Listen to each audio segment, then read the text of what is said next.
आज हम switching techniques पढ़ेंगे। एक टॉपिक रह गया था स्विचिंग टेक्निक। दो टाइप्स की स्विचिंग टेक्निक्स होती हैं, एक सर्किट स्विचिंग और एक पैकेट स्विचिंग। दोनों में एक बारी देखते हैं कि क्या क्या चीज़ें होती हैं। सर्किट स्विचिंग में क्या होता है, जैसे लेट सपोज कि हमारे पास ये नोड्स हैं,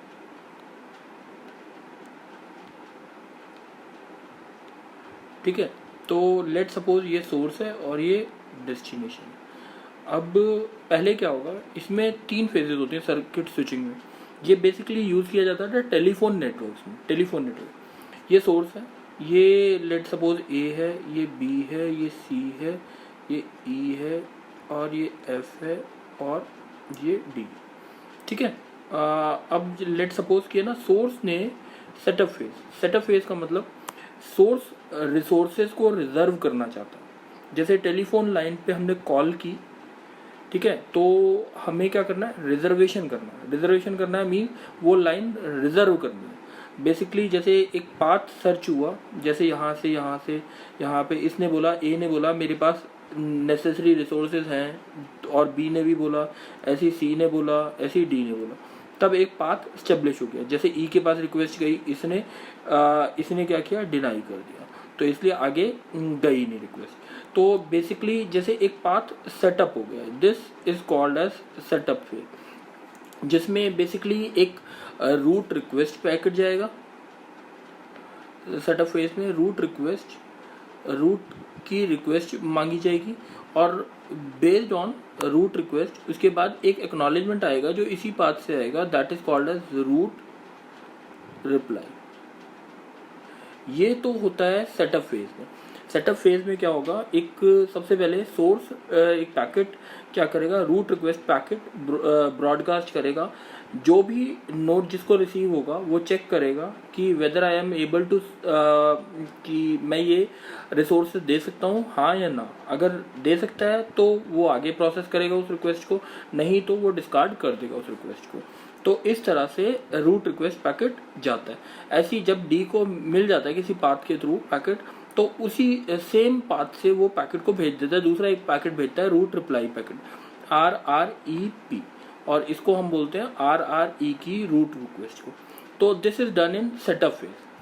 अब दूसरी बात आती है डेटा ट्रांसफर फेज। अब जैसे ही आपका रूट रिक्वेस्ट बन जाता है तो उसके बाद आपका डेटा जो होता है इससे पूरा का पूरा ट्रांसमिट होता है।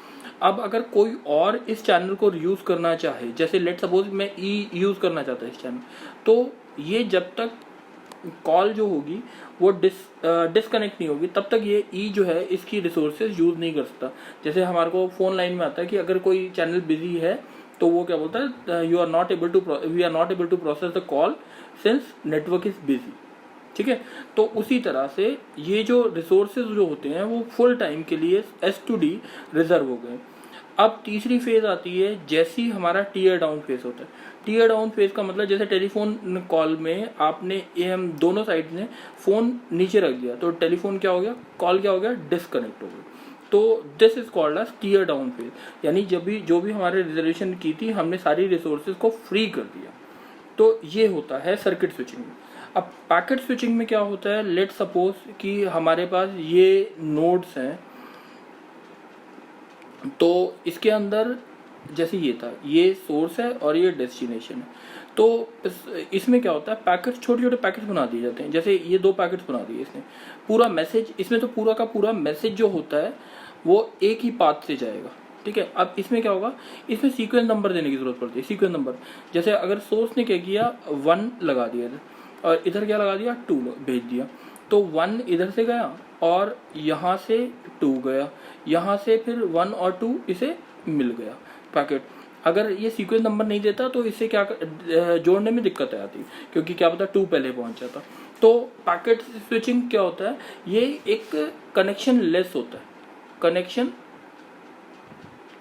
कनेक्शन लेस का मीनिंग ये है कि सोर्स से डेस्टिनेशन तक कोई कनेक्शन डायरेक्ट नहीं होता, ठीक है। बट पैकेट को क्या किया जाता है, हर पाथ से भेजा जाता है। हर पैकेट के साथ हम सोर्स एड्रेस और डेस्टिनेशन एड्रेस लिखते हैं। तब जब वो पैकेट डेस्टिनेशन के पास पहुंचता है तो वो हर पैकेट का सीक्वेंस नंबर देखता है, उसके अकॉर्डिंग उसे क्या करता है, कंबाइन करता है। This is called as packet switching. तो अब बेसिकली देखेंगे कि हमारे पास सर्किट स्विचिंग और पैकेट स्विचिंग में डिफरेंस क्या क्या है। तो सर्किट स्विचिंग,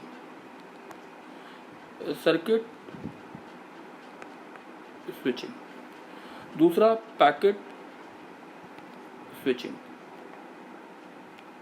सर्किट और पैकेट स्विचिंग, सर्किट स्विचिंग में अब हमने देखा कि सबसे पहला ये कनेक्शन ओरिएंटेड है, कनेक्शन ओरिएंटेड, और ये है कनेक्शन लेस। मतलब यह कनेक्शन ओरिएंटेड का मतलब क्या है, सोर्स से डेस्टिनेशन तक सबसे पहले एक पाथ सेटअप होगा, इसी पाथ से आपका डेटा जाएगा। सोर्स से डेस्टिनेशन तक कोई भी कनेक्शन नहीं होता, मींस उनके बीच में कोई भी लिंक नहीं होता। पैकेट्स हर डिफरेंट पाथ से जाते हैं, उनमें सीक्वेंस नंबर लिखा होता है, सोर्स और डेस्टिनेशन का एड्रेस लिखा होता है, उसी पाथ से पैकेट बहुत डिफरेंट पाथ से पैकेट जाते हैं but reaches to the destination. तो अब दूसरा डिफरेंस जो है अगर देखा जाए कौन सा रिलायबल होगा, ये कि ये रिलायबल ऑब्वियस ही बात है कि ये होगा, क्यों, क्योंकि इसमें एक पाथ ऑलरेडी स्टेब्लिश्ड है, ये नॉट रिलायबल है। सही है। अब थर्ड चीज, अब हमने रिलायबिलिटी देखी, अब इसके बाद अब हम देखा कौन सा छोटे पैकेट्स के लिए जाता है और कौन सा बड़े पैकेट के लिए जाता है।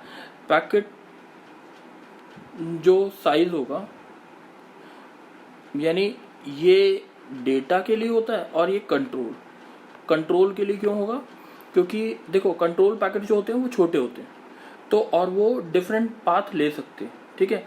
मगर डेटा जो साइज होता है वो बड़ा होता है और उसके लिए हमारे पास क्या होना चाहिए कि पैकेट जो भेजा जाना चाहिए वो एक ही पाथ से जाए।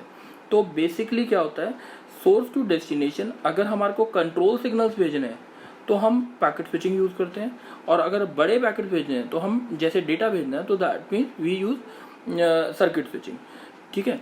अब बैंडविड्थ हो गई, ये हो गया।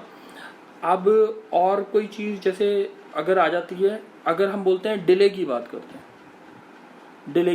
इसमें डिले कम आएगा, इसमें डिले ज़्यादा आएगा, ठीक है। इसमें एक और चीज़, क्योंकि इसमें पाथ पहले से एस्टेब्लिश है, इसमें पाथ पहले से एस्टेब्लिश, एक प्रॉब्लम आती है segmentation and reassembly.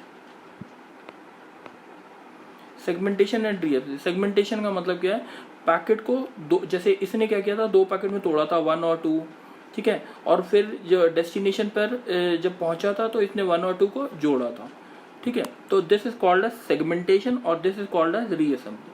Segmentation reassembly problem होती ही नहीं है यहाँ पे, मगर यहाँ पे होती है यहाँ पे, और इसमें सीक्वेंस नंबर का यूज किया जाता है और एक्नॉलेजमेंट नंबर का यूज किया जाता है ताकि पैकेट पहुंचा कि नहीं पहुंचा।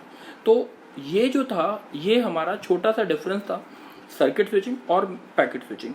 एक और टाइप की भी स्विचिंग होती है बट वो बियॉन्ड द सिलेबस है, वो यूज नहीं होती है, तो इसलिए हम इतना ही पढ़ेंगे, packet switching and circuit switching. ये टॉपिक रह गया था, ये खत्म कर लेंगे, ठीक है। Thank you.